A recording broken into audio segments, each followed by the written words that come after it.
Hello and welcome to Chaskal Engineering. This is the fourth video in the short course that I've made on my channel to create the parts and assemble this belt roller pulley. If you haven't watched my previous videos, I highly recommend you watch them so that you can get an understanding of what we're doing here. Um, and if you haven't subscribed already, make sure you do, and it's going to help me a lot, and it's going to help you keep track of what we're doing over here as well. So in the previous video, what we've done is we created this bracket, and in the first one we created this base, and in the second one we created this bushing as well. In this one, we will be making this roller, and the way to do it, we're gonna be um, doing it something like this. So we're gonna create this. We're gonna have two axes. We're gonna have the first one like this. We'll create um, some sort of a shape like this, which is basically the cross section of the roller. So this one. Once we've created this, we'll use the mirror command to basically copy this geometry on this side as well, which is going to give us the second half of the the cross section as well.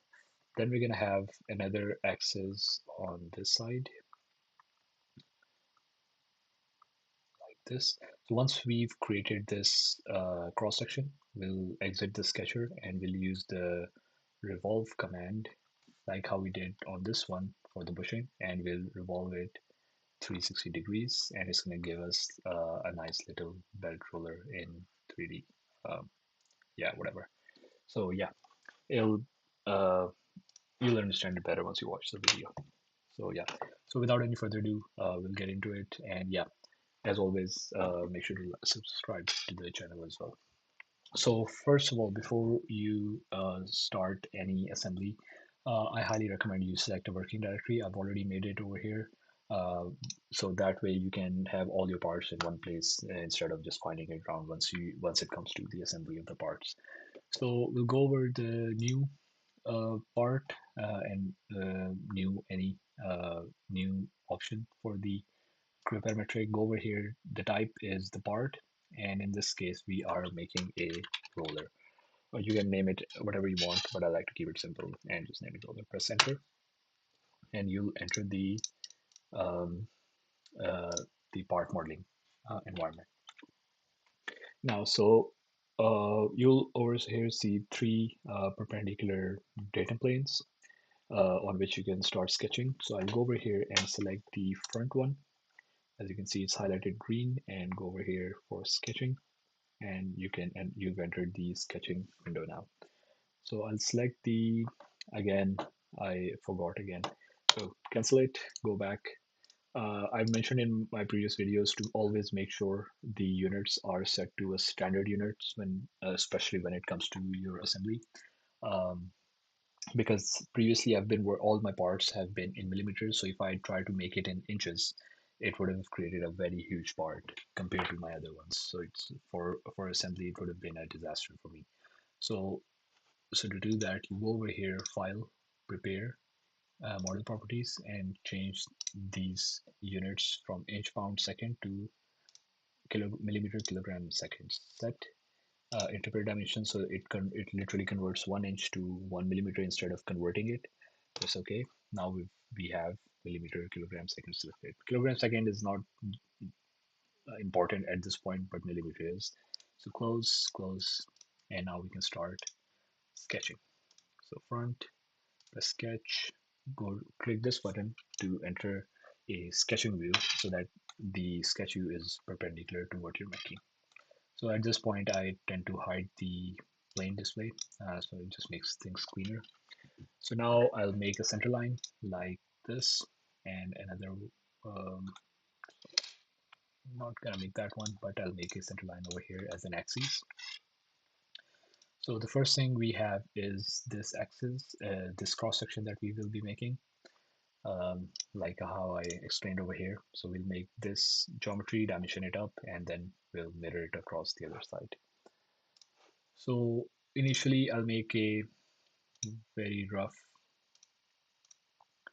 geometry of how it looks like this, and now we can start dimensioning it up. So the dimension from this point all the way here is 30, but since we're only making this one, so we're gonna reference it 50, a half of the dimension from the center line, which is gonna be 15 for this one. So this one is gonna be 15.0, like this. We'll lock it up. So the reason why I do it, I tend to prefer locking the dimension up so we don't change it accidentally.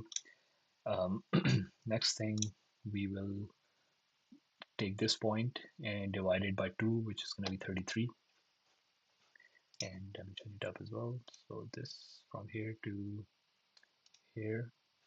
Okay, I'll enter the construction mode and create a point over here so that it's easy for us to dimension. So that's going to be 33.0. This. Next, we will dimension this bit from the top, 76. So once we divide 76 by 2, it's going to give us 76 to 38, which is not going to be this one. So we'll select this vertex and hold control and select this one. It's going to give us a vertical dimension, and it was 38. It's going to give us a very weird geometry, yep, but we'll manage it. So lock this one as well.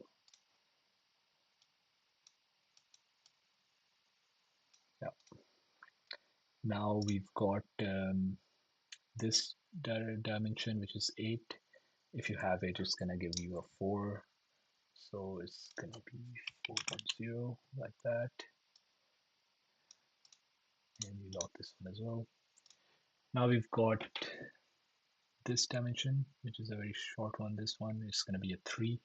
And then we also have this one as 13. So this is going to be 3.0, and this will be 13.0. And we will lock both of them up so we don't change these. Now we've got this one and this one, which are diameters. So you go over here. This 40 is the biggest one, which is this. Okay, before we do that, we can also add this dimension as well, which is 12. So over here, so from here to here, equals horizontal 3, 12. Okay, that's fine. We don't need to add that because it's already constrained in place. So going back over here, so we've got this biggest diameter, which is 40. So we will add that as well. It's going to be 20 in our case. So from here to here, from here to,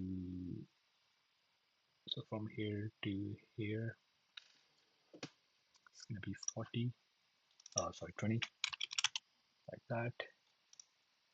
We lock it, and then we've got this one, which is this dimension, which is 30.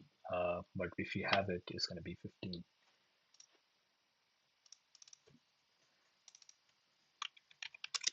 like that.